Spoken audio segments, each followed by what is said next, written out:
আসসালামু আলাইকুম সবাইকে সবাইকে স্বাগত জানিয়ে নিচ্ছি অধিকার টিভির অফিসিয়াল ফেসবুক পেজে এবং আমরা এই মুহূর্তে লাইভে রয়েছি এবং আজকের প্রোগ্রামটির লাইভের মূল বিষয় অলরেডি কিন্তু আপনারা অনেকেই জানেন এবং তারপর আমি বলে দিতে চাচ্ছি যে আজকে যে টপিকটা নিয়ে আমরা কথা বলবো এবং আমাদের শো এর নাম হচ্ছে সাম্প্রতিক। সো আমরা হচ্ছে এই সময়ে বেশ বিভিন্ন রকমের প্রবলেম কিন্তু ফেস করছি এবং সেখানে একটা প্রবলেমের কথা বলাই চলে, যেটা হচ্ছে বস্তি উচ্ছেদ।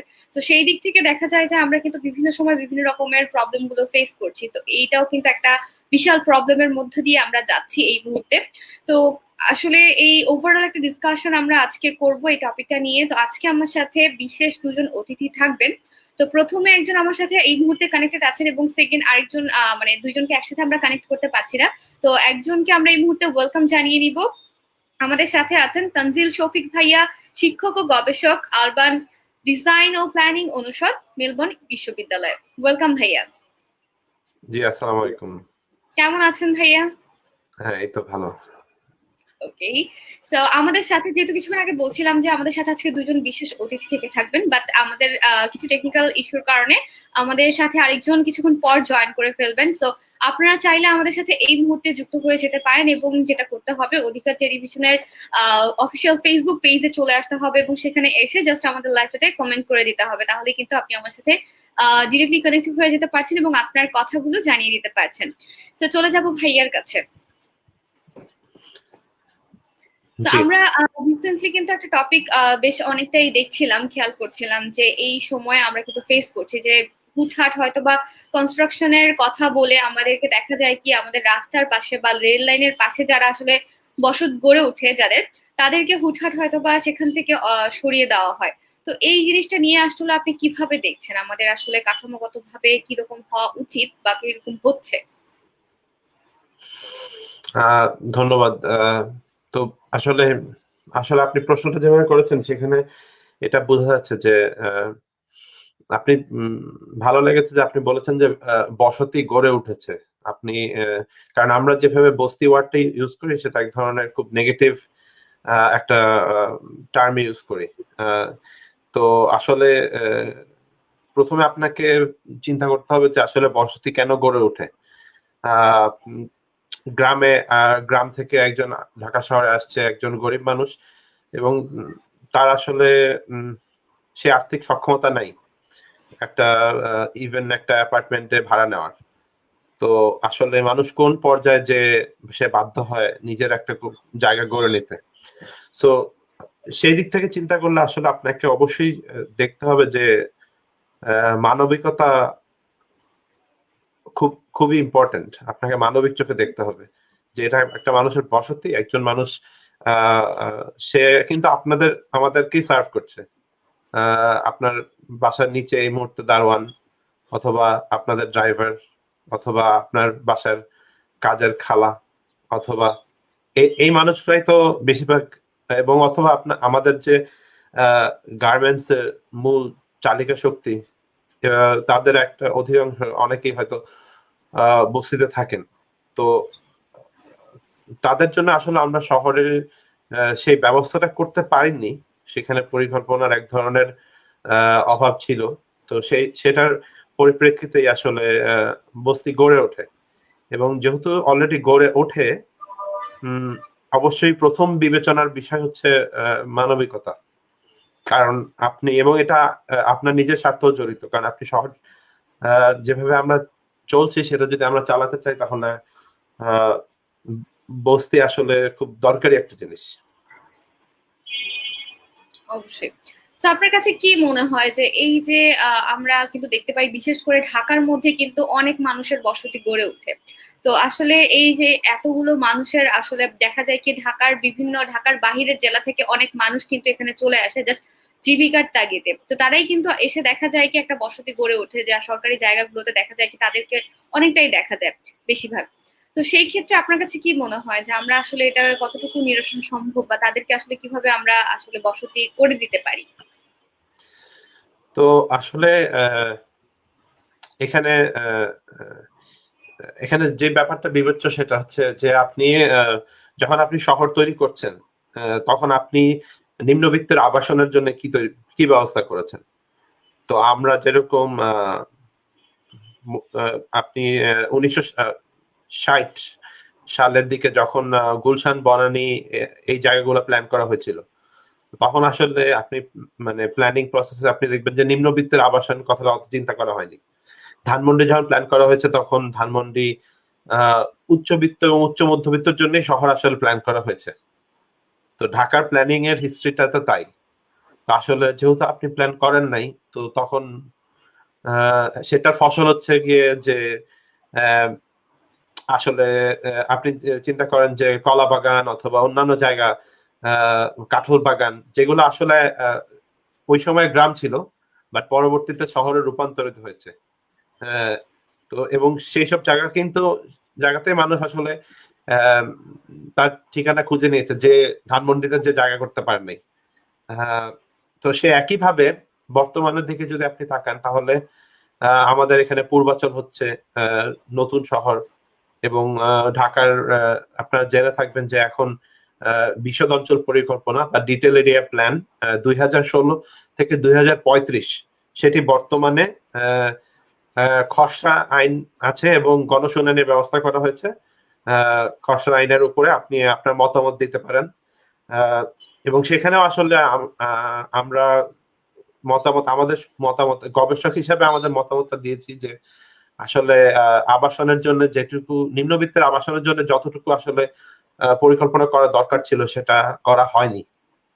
তো এমন ভাবে এখন সিস্টেমটা তৈরি করা হয়েছে যে আপনি আসলে বস্তির সমস্যা চট করে চলে যাবে অথবা বস্তি হবে না, সেভাবে চিন্তা করা কঠিন। কারণ আর আপনার সবার জন্য অডিয়েন্স যারা শুনছেন, আসলে যখন আমরা বলি যে অনেক মানুষ বসে থাকে, আমরা আসলে কত মানুষ মিন করি। তো ধরেন 2009 সালের একটা স্টাডি অনুযায়ী, এবং তার 11 বছর আগের, অলরেডি তখনই 33 লাখ মানুষ বলা হচ্ছে যে বস্তিতে থাকে। তো এখন সেটা ধরেন আমাদের ধারণা 40 লাখের বেশি। তো আপনাকে just to put it in perspective, 40 lakh মানুষ, নিউজিল্যান্ডের পপুলেশন হচ্ছে 45 লাখ, আর আমার ঢাকা শহরের বস্তিবাসী হচ্ছে 45 লাখ ধরেন। সহজ ভাষায় আপনি যদি চিন্তা করেন যে 45 লাখ লোক, রাফলি আপনার 10 লাখ ফ্ল্যাট লাগবে। তো এটা আসলে বিবেচ্য বিষয় যে আপনি কি তাকে আবাসন বানায় দিতে পারবেন কিনা। সবাই ফ্ল্যাটেই থাকবে এবং ফ্ল্যাট করে দিতে পারবেন 10 লাখ ইউনিট ফ্ল্যাট, যেখানে বর্তমানে আমাদের ঢাকায় মাত্র 32-32 হাজার ফ্ল্যাট বছরে সব ডেভেলপার মিলেই আমরা এতটুকু বানাইতে পারি। সেখানে আমি 10 লাখ ফ্ল্যাট কিভাবে পারবো এবং না পারলে কি সলিউশন হতে পারে, সেটা নিয়ে আসলে এখন চিন্তা করার এখন দরকার। অবশ্যই।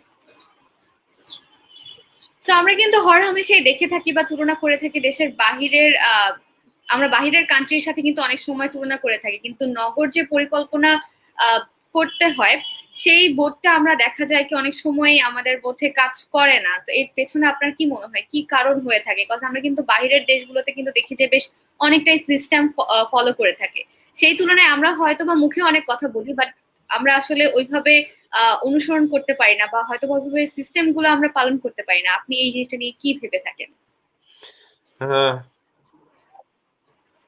দেখেন,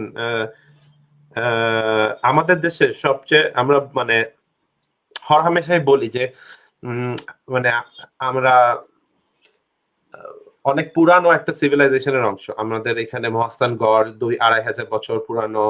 তো সেটা যদিও সত্য, একটা বিশাল অংশ মানুষ আসলে আমরা গ্রাম ভিত্তিক, অনেক অনেক দিন পর্যন্ত আমরা খুব গ্রাম ভিত্তিক ছিলাম। তো আমাদের এখানে নগরায়নটা সেই অর্থে আমাদের এখানে নগরায়ন সেই অর্থে হয়নি। এবং তো আপনি আসলে নগর কিভাবে প্ল্যানিং করবেন, এটা একটা হিস্ট্রিরও ব্যাপার। আপনি যেটা অনেকদিন ধরে করে আসেন না, সেটা হুট করে আপনাকে করা খুব কঠিন, এবং সেটা আপনি তো সেই অর্থে আমাদের এখানে এক ধরনের এবং এটা আমি আসলে মানে সম্পূর্ণ রেসপেক্ট রেখে বলছি যে প্ল্যানিংটা আসলে শুধুমাত্র যে এটা এক ধরনের মানে ইঞ্জিনিয়ারিং সলিউশন তা না, কারণ এটা একটা সোশ্যাল প্রসেস। কারণ আপনি প্ল্যানিং করবেন কাকে নিয়ে? মানুষকে নিয়ে। তো মানুষকে তো প্ল্যানিং এর অংশীদারিত্বের ব্যাপার আছে। তো আমাদের যেখানে এখানে আসলে প্ল্যানিং এর যে হিস্ট্রি, আপনি যদি ঢাকার প্ল্যানিং দেখেন, প্রথম প্ল্যান 1917 সালে, 1864 সালে প্রথম একটা কমিটি করা হলো ঢাকার ইমপ্রুভমেন্টের জন্য, বাট তারা কোনো প্ল্যান করে নাই। তাদের কাজ ছিল এইখানে রাস্তা নোংরা, রাস্তা ক্লিন করো, এরকম। বাট আপনি মানে সম্পূর্ণ যে আমি একটা শহর প্ল্যান করছি সেরকম কিন্তু প্রথম আমরা ধারণা পাই 1917 সালে। স্যার প্যাট্রিক গেডেস ইংল্যান্ডের থেকে তাকে আনা হলো এবং একটা টাউন প্ল্যানিং রিপোর্ট দিলেন। তো সেটা প্রথম। এবং তারপরে আপনি দেখেন যে ব্রিটিশরা যখন আমাদের শাসন করলো, মোগলরা শাসন করলো, কারো আসলে ওরকম কোনো ঠেকা লাগে নাই যে ঢাকাকে অনেক সুন্দর করে গুছায় প্ল্যান করে করতে হবে। কারণ আমরা হচ্ছে একটা কলোনি ছিলাম। তো কলোনিকে আসলে আপনি যাকে শোষণ করবেন তাকে এত প্রপারলি ঠিকঠাক করার আসলে আপনার অত ফায়দা নাই। সো এই জন্য আপনি দেখেন যে ইনভেস্টমেন্ট হয় নাই লার্জ স্কেল। কারণ আমি এটা হচ্ছে কি আমার একটা মানে কলোনিয়াল একটা দেশকে টিকায় রাখার জন্য যেটা যেটা লাগে অতটুকু আমি করি। মানে সেটার প্রমাণ দেখেন যে 1921 সালে আমরা অনেক অনেক কষ্ট করে, অনেক দেন দরবার করে আমরা ঢাকা ইউনিভার্সিটি পেলাম। কেউ তো, এবং তখন আপনারা জানেন হয়তো যে ইভেন অনেক বড় বড় রথী মহারথীও বলেছিলেন যে এই বাঙ্গাল চাষাদের আবার ইউনিভার্সিটি লাগবে কেন? কারণ এই বাঙ্গাল ঢাকা ইউনিভার্সিটি দিয়ে কি হবে, মানে চাষাদের জাতেরা কি পড়বে? এবং এই কমেন্টের মধ্যেও এক ধরনের আপনি রিফ্লেকশন পান যে আসলে আমাদেরকে কিভাবে দেখা হয়েছিল। সো আপনি সেই জায়গা থেকে আপনি আসলে হঠাৎ করে আমার কাছে মনে হয় যে সেই ধারাবাহিকতায় প্ল্যানিংটা আমাদের আসলে এত কালচারটা গড়ে ওঠে নাই।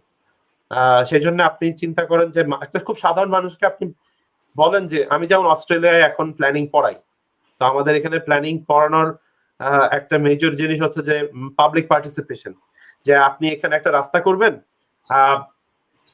আপনাকে একটা টাউন হল মিটিং ডাকতে হবে, মানুষকে ডাকতে হবে, অথবা যেটাই হয় আপনাকে আগে তাকে কনভিন্স করতে হবে, তাকে বলতে হবে, সে তার একটা অধিকার আছে, সে বলবে যে না তুমি এটা এখন কেন করবা, বা এটা বা এক ধরনের একটা নেগোসিয়েশন প্রসেস থাকবে, দুইজনের মধ্যে কমিউনিকেশন হবে, প্ল্যানার এবং যে শহরবাসী।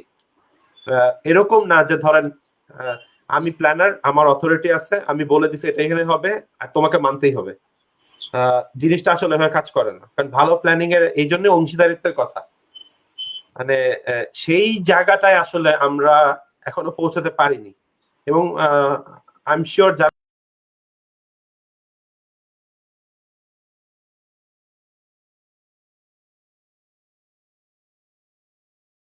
একটা করবো, বাট শহরবাসীর সেখানে কোনো অংশগ্রহণ নাই। যে আমার শহরে আমি তো এটা চাই, আমি ওটা চাই না, আমি অন্য কিছু চেতে পারতাম, তো অন্য কিছু চাওয়ার আসলে অপশনটাই নাই। তো সেক্ষেত্রে আসলে আমার মনে হয় যে মোটা দাগে প্ল্যানিং এ আসলে আমার কাছে এই জিনিসগুলো মনে হয় যে এখন এক নাগরিক মানুষ হয়নি আর কি। যে আপনি একটা শহরের নাগরিক ভাই, আপনার অধিকার আছে যে আপনি বলবেন যে এটা এরকম হওয়া উচিত অথবা এরকম হওয়া উচিত না, এবং আপনি প্ল্যানিং এ কন্ট্রিবিউশন করবেন, এবং প্ল্যানার আপনাকে সঙ্গে নিয়েই কাজ করতে হবে। এই সেন্সটার অভাব আমি দেখতে পাই, কারণ এই বোধটা আমাদের নাই। আমাদের ধারণা শহর রাজাদের কাজ, রাজারা এটা করে দেয় আর আমরা হচ্ছে গিয়ে সেটা ব্যবহার করি। বাট এখানে যে আমাদের নিজেদের দায়িত্ব আছে, আমি কলা খাওয়ার পরে কলা খোসা যে ফেললে শহর নোংরা হয়, সেই সেন্সটা আমরা এখনো ফিল করি না। আমি তো কলার খোসা আমার বাসার ভিতরে ফেলি না, তাহলে আমি রাস্তায় ফেলি কেন? কারণ শহরটা আমার বিলঙ্গিং নাই, আমি ওন করি না। মানে গ্রামে গেলে কিন্তু আমরা উঠানের মধ্যে কেউ কলা খোসা ফেলে না, কারণ উঠানটা আমাদের নিজের। তো আমাদের শহরটা আর কি আমাদের হয়ে ওঠে নাই এখনো, আমার কাছে মনে হয়। এক্স্যাক্টলি, কজ দেখা যায় আমাদের নিজেদের যদি ঘরের মধ্যে যদি বলি যে নিজেদের ঘরের মধ্যে যদি কোনো বাচ্চা কোনো চিপসের প্যাকেট ফেলে রাখে, সেটা কিন্তু আমরা খুব গুরুত্বের সাথে নিচ্ছি, বাট সেম কাজটাই যখন ঘরের বাহিরে করছে, রাস্তায় করছে, তখন কিন্তু আমরা সেটা গুরুত্বের মানে সাথে তখন কিন্তু তাকে বোঝাতে যাই না। তো মনে হয় যে এই জায়গাটাতে আমাদের আরো বেশি কনসার্ন হওয়া উচিত আসলে প্রত্যেককে। সো ভাইয়া যেমনটা বলছিলেন যে নগরায়নের ব্যাপারটা কথা বলছিলেন, তো আমার এই জায়গাতে একটা জিনিস কোশ্চেন আছে যে আমরা কিন্তু দেখি যে আমরা সবাই জানি যে রিসেন্টলি হচ্ছে ফ্লাইওভারের বেশ কাজ চলছে বেশ কত বছর ধরেই, কত কত বছর ধরে। তো হচ্ছে আমরা একটা জিনিস খেয়াল করেছি যে যখনই ফ্লাইওভার বানানোর কথা হয় তো অবশ্যই এটা কিন্তু একটা দীর্ঘ প্রসেস। তো দেখা যায় যে আমরা একটা জিনিস বানানোর কথা বলে সেখানে যে বসতিগুলো ছিল সেটাকে আমরা উচ্ছেদ করে ফেললাম। তারপরে দেখা যায় সেই জিনিসটাতে আমরা যে প্রজেক্টটাতে কাজ করার কথা ছিল সেটা হয়তোবা বছরের পর বছর পেন্ডিং রয়ে গিয়েছে, সেটা নিয়ে আমরা হয়তোবা কাজ করিনি। তো আবার যখন সেখানে বসতি গড়ে উঠেছে আবার তাদেরকে উচ্ছেদ করে হয়তোবা কাজে হাত দেওয়া হচ্ছে। তো এই যে ব্যাপারগুলো যে বারবার তাদেরকে উচ্ছেদ করে দেওয়া হচ্ছে, এই ক্ষেত্রে কিন্তু দেখা যায় আমরা বিভিন্ন ভাবে তারা কিন্তু শিকার হচ্ছে প্রবলেমের। তো এই জায়গাটাতে আসলে আমরা কি করতে পারি, আমাদের এই জায়গাটাতে আসলে করণীয় কি আছে? তো আসলে ওই যে যেটা বললাম যে প্ল্যানিং এ আপনি যদি তাকে ব্যবস্থা করে দিতেন শহরে, তাহলে তার তো ওইখানে যে সে যে জায়গাটা যে বসতিটা স্থাপন করে সেটা হচ্ছে যে সবচেয়ে যেটা নেগলেক্টেড পার্ট অথবা যেটা আন্ডার ইউটিলাইজড। ধরেন রমনা পার্কের মাঝখানে তো বস্তি গড়ে ওঠে নাই, পাবলিক জায়গা, কারণ হচ্ছে ওটা ইউজ হয়। এখন আপনি ধরেন একটা সরকারি প্রতিষ্ঠানের বিশাল জমি পড়ে আছে ওয়াল তোলা, কিন্তু পুরাটা হচ্ছে জাস্ট একটা দারোয়ান অথবা ওখানে জাস্ট আর কেউ নাই। তো একজন মানুষ যে তার ফ্যামিলি নিয়ে থাকার জায়গা নাই, তার জন্য তো খুব মানে কম্পারেটিভলি ইজি যে দারোয়ানকে বলা যে ভাই দেখেন 100 টাকা রাখেন, আমার তো থাকার জায়গা নাই, আমি ওই কোনার মধ্যে জাস্ট 4টা বাঁশ দিয়ে কয়েকটা, এইটুকুই, আর কিছু না। তো আপনি এখন চিন্তা করে দেখেন যে আসলে তো মানুষ নিরুপায়। আপনি সিস্টেমটা তৈরি করছেন এমন ভাবে যে আপনি নিরুপায় মানুষ তৈরি করছেন যারা আর উপায় না পেয়ে সেখানে থাকতেছে। তো আমার মনে হয় যে আপনার উন্নয়নের যে প্রজেক্ট গুলা সেগুলো অবশ্যই জরুরি। ঢাকায় মেট্রো রেল হইতে হবে, আপনার বা অন্যান্য আনুষঙ্গিক যে সেটা নিয়ে তর্ক করতে পারেন যে হ্যাঁ মেট্রো রেল এরকম না হয় ওরকম হওয়া উচিত ছিল, অথবা এইখানে হওয়া উচিত ছিল না ওখানে হওয়া উচিত ছিল। আপনি যে মূল কথা হচ্ছে যে আপনি যাই করেন আপনি আপনাকে তো মানবিক ভাবে করতে হবে। সেটা হচ্ছে কথা যে আপনি উন্নয়নটা যদি মানবিক না হয় সেটা আজকে থেকে 30 বছর পরে মানুষজন বলবে যে হ্যাঁ তোমরা উন্নত কিন্তু তোমরা খুব পাশবিক ভাবে উন্নয়নটা করছো। ব্যাপারটা এরকম আর কি যে এবং আপনার নিশ্চয়ই কেউ সেটা চায় না, তাই না? আসলে যারা উন্নয়ন চান বাংলাদেশের এখন যারা পলিসি মেকার আছেন তারা অবশ্যই নিশ্চয়ই চান না যে এটা অমানবিক ভাবে উন্নয়নটা হোক। কিন্তু আমাদের আসলে এখানে কিছু টুলস টেকনিকের চিন্তার অভাব আছে, এবং কিছু আমাদের মনে হয় যে কিছু মানে মিসকনসেপশনও আছে। যেমন উচ্ছেদের, আপনি যে উচ্ছেদের কথাটা বারবার বলছেন, দেখেন আপনি যদি সার্চ করেন মেইন স্ট্রিম মিডিয়াতে বা আমাদের এখানে গল্পগুলো হচ্ছে এরকম যে বস্তি বস্তি মানে ড্রাগস, বস্তি মানে প্রস্টিটিউশন, অথবা বস্তি মানে মানে ওখানে খুব খারাপ কিছু হচ্ছে। এবং উচ্ছেদ করলে আসলে আমাদের তেমন গায়ে লাগে না, কারণ মনে হয় যে আল্লাহ বস্তি ভালো হয়েছে, আমার এলাকা থেকে বস্তিটা সরে গেছে। কিন্তু এটা যে আস্তে আস্তে একটা মানে এক ধরনের গল্প তৈরি করা হয়েছে, কারণ সেটা আসলে আমরা কেউ চিন্তা করি না। এবং আমি এটা বলতেছি আমার নিজের পার্সোনাল এক্সপিরিয়েন্স থেকে যে আমি আমার পিএইচডি গবেষণার জন্য 6 মাস করাইল বস্তিতে প্রায় প্রতিদিন ছিলাম, প্রতিদিন যাওয়া আসা করেছি। তো আমি আসলে করাইলের যদি আপনি ওখানে যদি একজন করাইলের ওখানে কমিউনিটি লিডারের সাথে কথা বলেন, উনি আমাকে বলছে যে আপনার ওয়াইফকে 3টার সময় আসতে বলেন, রাতে 3টায়। যদি আপনার ওয়াইফের কোনো ধরনের হ্যারাসমেন্ট হয় সেটা আমরা দেখবো যে, কিন্তু উনি এটা শিওর যে হবে না। কারণ আসলে আমাদের যে ধারণাটা সেই ধারণাটা উল্টা। বরং একটা মেয়ে হয়তো করাইলের ভিতরে সে অনেক সেফ, কারণ সে সবাই সবাইকে চিনে। এখন আপনি তো ইফ টিজিং করে পার পাবেন না, কারণ ওই চাচাকে বলবে যে চাচা ও আমার সাথে এরকম করছে। যেহেতু সোশ্যাল বন্ডিংটা অনেক ক্লোজ, বরং শহরে যেখানে সে কাউকে চিনে না, বস্তির বাইরে সেখানে আনসেফ। কারণ পাড়ার মাস্তানকে আসলে সে চিনে না বা পাড়ার লোকজন, but you get the point যে আমরা আসলে অনেকগুলো ভুল ধারণা নিয়ে চিন্তা করি। এমন একটা ভাব যে ধরেন যে গুলশানের যারা থাকে তারা কেউ ড্রাগস ইউজ করে না, কিন্তু তা তো না। তো ড্রাগস এর প্রবলেমটা তো আসলে কোনো এলাকা কেন্দ্রিক না। আর বস্তিতে যদি আপনি ধরেন ড্রাগস এর ব্যবসাও কেউ করে, আলটিমেটলি তো সেই সাপ্লায়ারটা সমাজের উঁচু স্তরেই যায়। এটা তো একটা জায়গায়, মানে এটা একটা সামাজিক ব্যাধির মতন, তাই না? ড্রাগস এর ব্যাপারটা, এটা তো আসলে সেটাকে আপনি ইউজ করে একদল মানুষ যারা নিজেদের বসতি গড়ে উঠছে সেই বসতিটাকে ক্রিমিনালাইজ করে আসতেছেন, সেটা নিয়ে মানে আসলে চিন্তা করার ব্যাপার আছে। কারণ সেইটা যখন আমরা সবাই এটা এক বাক্যে মেনে নেই, তখন তাকে উচ্ছেদ করা খুব সহজ হয়। কারণ তাকে বলা যায় যে এটা তোমার শহরের জন্য খুব খারাপ, তো এটাকে তুমি সরায় ফেলো। তো সেই জায়গাগুলো আসলে আপনার যারা করাল নিয়ে অথবা অন্যান্য বস্তু রিসার্চ করছে, তারা বলবে যে হ্যাঁ, সব সব সব মানে সব জায়গাতেই তো এই প্রবলেম গুলো আছে। আমরা তো কেউ বলবো না যে গুলশানে এত সবাই অনেক অনেক হাই ক্লাস হাই সোসাইটির ছেলেপেলেরা ইয়াবা খায়, এই জন্য গুলশান উঠায় দাও, এটা তো আর কেউ বলবে না।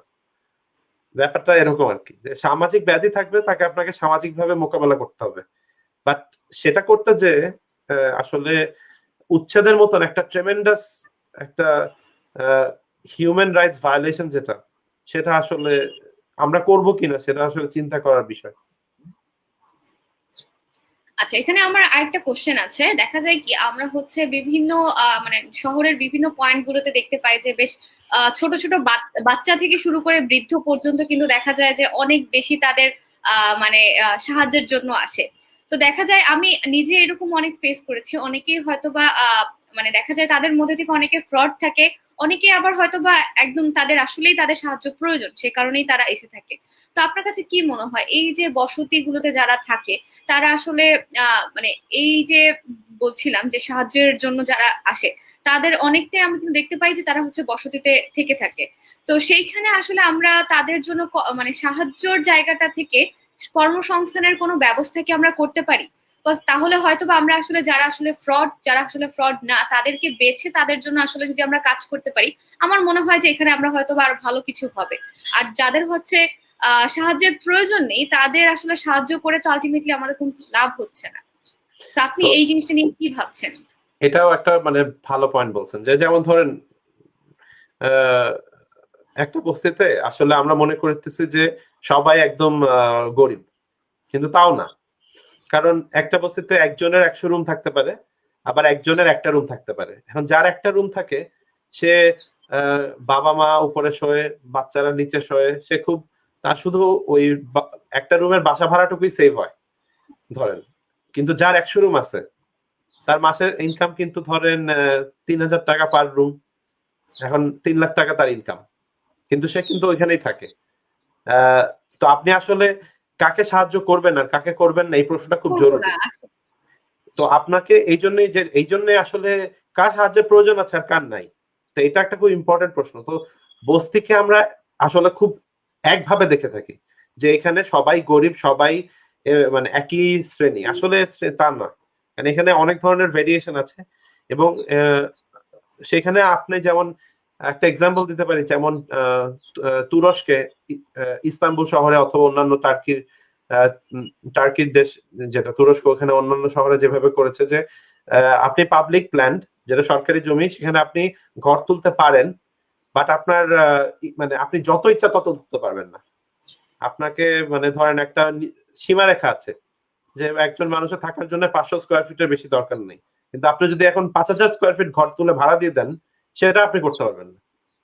কিন্তু আপনি 500 স্কোয়ার ফিটের মধ্যে 3টা রুম তুলেন, একটাতে থাকেন, 2টা ভাড়া দেন, সেটা আবার অ্যালাউড। সো এক ধরনের সাহায্যটা আর কি ভাগ করে দেওয়া আছে, যে আসলে যাকে সাহায্য লাগবে তাকে আমরা কিভাবে রিচ করতে পারি।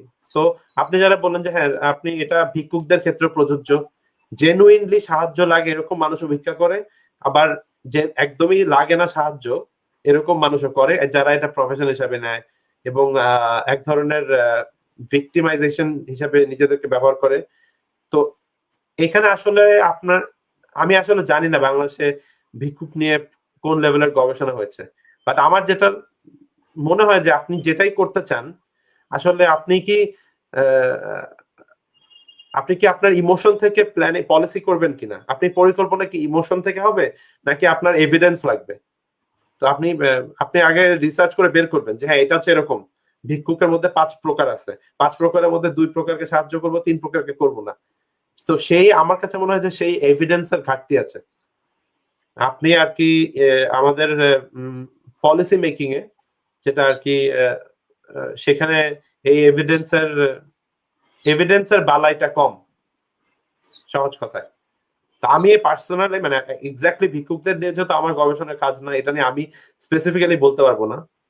বাট আমি যে জিনিসটা বলতে পারবো সেটা হচ্ছে যে জিনিসটা কাজ করে না সেটা হচ্ছে যে ধরেন যে ঠিক আছে তোমাকে আমরা গ্রামে জমি দিয়ে দিব, তুমি ওখানে চলে যাও। তো মানুষের আপনি যেটা বলেন যে কর্মসংস্থান, মানে কেন শহরে চলে আসে মানুষ, কেন তার গ্রামে মানে 2 কাঠা জমি দিলেও তার সেটা তার চেয়ে তার ঢাকা শহরের রাস্তায় থাকা ভালো। তা এই কোয়েশ্চেন গুলো আসলে আমাদেরকে বুঝতে হবে যে মানুষ কর্মসংস্থানটা এতই তার মূল মানে একটা ভিত্তি, তার আপনার জীবিকা নির্বাহ যেটা। তো সেই অর্থে আপনি যদি ভিক্ষুকদের বা আপনি ইভেন বস্তি উচ্ছেদ করে, অনেক সময় বলা হয় যে আমরা তাদেরকে জমি দিব, তাদেরকে গ্রামে ফিরে নিয়ে যাব। আসলে শহরে তো মানুষ ওই জন্যই আসে যে আমার এক ধরনের কর্মসংস্থান তৈরি হবে এবং আমার অপশন হবে। এখন আপনি যেই ধরেন কথা বলতেছে যে একজন গ্রিলের মিস্ত্রি মগবাজারের একটা বস্তিতে 30 বছর ধরে গ্রিলের মিস্ত্রি কাজ করে, গ্রিলের কাজ করে। তো আপনি তাকে উচ্ছেদ করে দিয়ে আপনি তাকে জামালপুরে জমি দিলেন 5 কাঠা। তো জামালপুরে 5 কাঠা জমি দিয়ে একজন গ্রিলের মিস্ত্রি কি করবে? কারণ তার তো লাগবে এক শহর যেখানে সে গ্রিলের কাজ পাবে। তো ব্যাপারটা আসলে খুব ইম্পর্টেন্ট যে কর্মসংস্থানের সাথে জিনিসটাকে রিলেট করে কথাগুলো বলা। কারণ এটা আসলে না হলে আমরা যা দেখছি এত যে আমাদের মানে উচ্ছেদ করে করে আমরা কিন্তু কমাতে পারিনি। বস্তির সংখ্যা কিন্তু মানুষের সংখ্যা কিন্তু কমে নাই। তো সেই অর্থে আমার মনে হয় যে এখানে যেটা বললেন যে কর্মসংস্থানের সাথে রিলেট করে চিন্তা করাটা খুব জরুরি। অবশ্যই ধন্যবাদ ভাইয়াকে। সো দর্শকরা যারা এই মুহূর্তে আমাদের সাথে আছেন, আপনারা কিন্তু এই মুহূর্তে দেখতে পাচ্ছেন অধিকার টিভি থেকে আমরা এই মুহূর্তে লাইভে রয়েছি এবং আমরা কিন্তু সাম্প্রতিক বিষয়গুলোকে তুলে ধরার চেষ্টা করছি আপনাদের সামনে। এবং আপনার যদি কোনো কোশ্চেন থেকে থাকে অবশ্যই ভাইয়ার কাছে করে ফেলতে পারেন, আর সেক্ষেত্রে অবশ্যই আমাদের লাইভে এসে জাস্ট কমেন্ট করে দিতে হবে। তো আমি ভাইয়ার কাছে লাস্ট একটা কোশ্চেন নিয়ে যেতে চাচ্ছিলাম। ভাই আমরা কিন্তু একটা জিনিস দেখি যে সবাই কিন্তু ঢাকা কেন্দ্রিক একটা বিষয় সবার মধ্যে কাজ করে, যে আমরা হচ্ছে যে যেখানেই যে জেলাতেই থাকি না কেন দেখা যায় সবার একটা আকাঙ্ক্ষা থাকে বা সবার হচ্ছে একটা টেন্ডেন্সি থাকে যে ঢাকায় গেলে হয়তো বা আমার ভালো একটা কাজের সন্ধান হবে। তো এই জিনিসটা ভেবেই হয়তো বা দেখা যায় ঢাকামুখী মানুষ কিন্তু সবগুলো জেলার মানুষ হয়ে থাকে। তো সেই ক্ষেত্রে ঢাকার উপর কিন্তু দেখা যায় যে অনেকটা চাপ বৃদ্ধি পেয়ে থাকে। দেখা যায় এত এই যে ঘনবসতির যে কথাটা আমরা বলছিলাম, যে কথাটা আমরা বারবার তুলে ধরছি, সেই জিনিসটা কিন্তু দেখা যায় যে সবাই ঢাকা কেন্দ্রিক হয় জাস্ট হচ্ছে জীবিকার তাগিদে, আমরা কিন্তু এই জিনিসটাই ভেবে থাকি। তো আপনার কাছে কি মনে হয় যে আমরা যদি এই ঢাকার ঘনবসতিটা যদি আমরা অপসারণ করতে চাই, সেক্ষেত্রে আসলে আমরা কিভাবে কাজ করতে পারি বা জেলা ভিত্তিক কাজ করার ক্ষেত্রে মানুষকে কিভাবে উৎসাহিত করতে পারি? তো এখানে আবার সেই একই কথাটাই উঠে আসে যে আপনি এটা আরেকটু সহজভাবে চিন্তা করেন যে আপনি যে কোনো একটা দেশ দেখেন, ধরেন অস্ট্রেলিয়াতে কিন্তু এরকম না যে ক্যাপিটাল যে সে মানে যেটা তাদের ক্যাপিটাল হচ্ছে ক্যানবেরা, ছোট্ট একটা শহর, মানে অনেক বড় না। আমাদের দেশের তুলনায় বলতে গেলে ক্যানবেরা হচ্ছে গিয়ে ধরেন গাজীপুরের মতন একটা শহর। আর ওর মেইন ইকোনমিক অ্যাক্টিভিটি হচ্ছে মেলবোর্ন, সিডনি, পার্থ এরকম। তো একটা দেশে আসলে শহরের বিন্যাসটা খুব জরুরি। কেন ধরেন এখন যদি অস্ট্রেলিয়াতে একটাই শহর থাকতো সবচেয়ে বড় ঢাকার মতো, বাংলাদেশে যেমন ঢাকা ছাড়া আসলে অন্য শহর ধারে কাছেও নাই, কিন্তু যদি কোনো কারণে ওই শহরে কোনো ধরনের দুর্যোগ হয় অথবা কোনো প্রবলেম হয়, তাহলে কিন্তু আপনি অনেকটাই পিছিয়ে যাবেন। তো এটা আসলে একটা লং টার্ম আপনার এক ধরনের যেমন একটা ইংলিশে কথা আছে যে don't put all your eggs in one basket, যে একটা বাস্কেটে যদি সব ডিম থাকে তাহলে পড়ে গেলে সবগুলো একসাথে ফেটে যাবে। ঢাকার অবস্থাটা এরকম হয়েছে যে আমরা আসলে অন্যান্য শহরগুলোর প্রতি আসলে ওরকম নজর দেই নাই, এবং যেটার জন্য আমাদের দেশে এটা অনেকাংশেই বেশি যে একটা ওই যেটাকে বলছেন যে এক ধরনের সেন্ট্রালাইজড হয়ে গেছে এবং সবার চিন্তাধারা, এবং এখানেই কর্মসংস্থান, এবং আপনি আসলে মানুষকে ব্লেম দিয়ে করতে পারবেন না। কারণ আমি যদি কুড়িগ্রামের ব্যবসায়ী হই এবং আমার যদি ব্যবসা করে অনেক টাকা হয়, আমি অবশ্যই চিন্তা করবো যে আমার বাচ্চাকে আমি সবচেয়ে ভালো স্কুলে পড়াবো। এখন আমি যদি ওখানে না পাই, আমি তো ঢাকায় এসে একটা ফ্ল্যাট ভাড়া নিবো অথবা ফ্ল্যাট কিনবো, তার আমার ফ্যামিলিকে রাখবো, যদিও আমি ব্যবসার কাজে হয়তো যাবো কুড়িগ্রাম। এবং অনেক ক্ষেত্রে কিন্তু এটাই মানুষকে ড্রাইভ করবে। তো সেই জন্য এখানে আসলে সরকারি এবং বেসরকারি দুইটা খাতেরই আসলে অনেক সমন্বয়ের ব্যাপার আছে।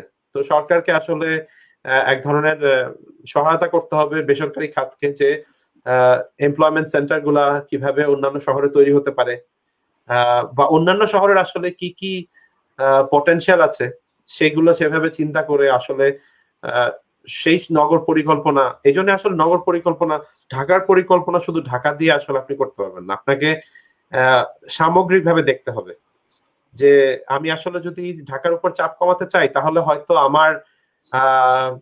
আমার ট্রেন নেটওয়ার্ক ঠিক করে ফেলতে হবে।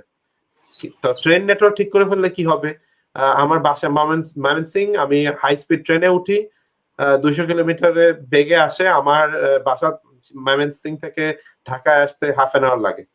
তো মতিঝিলে এসে আমি অফিস করে আবার আধা ঘন্টা পরে চলে যাই। যখন এটা হবে তখন তো আপনার দরকার নাই ঢাকা শহরে এত কষ্ট করে এত বেশি টাকা দিয়ে থাকার। তো আমাদের দেশের আসলে সুবিধাটাই হচ্ছে যে আমরা অনেক কম্পারেটিভলি খুব ছোট, বাট এটা আমাদের বেনিফিট। কারণ আপনি আসলে যদি সবগুলোকে কানেক্ট করতে পারেন, তাহলে আমরা খুব ইজিলি, খুব ইজি যে চিটাগাং একজন থাকে, সকালবেলায় প্লেনে করে রংপুরে যে মিটিং করে চলে আসতে পারে। তো এটা তো আমাদের বেনিফিট, কারণ আমরা ছোট। তো সেই পটেনশিয়াল জায়গাগুলো এবং রিজিওনাল ট্রেন নেটওয়ার্ক যেটা বলছিলাম, সেই জায়গাগুলো আসলে প্ল্যানিং এর সাথে জড়িত। আপনি শহর এখন যেভাবে প্ল্যান করছেন, তো এটাকে একটু সামগ্রিকভাবে দেখার ব্যাপার আছে, যে শুধু ঢাকাকে ঢাকা, আমি ঢাকা প্ল্যানিং করব শুধু ঢাকার জন্য, সেটা আসলে হয় না।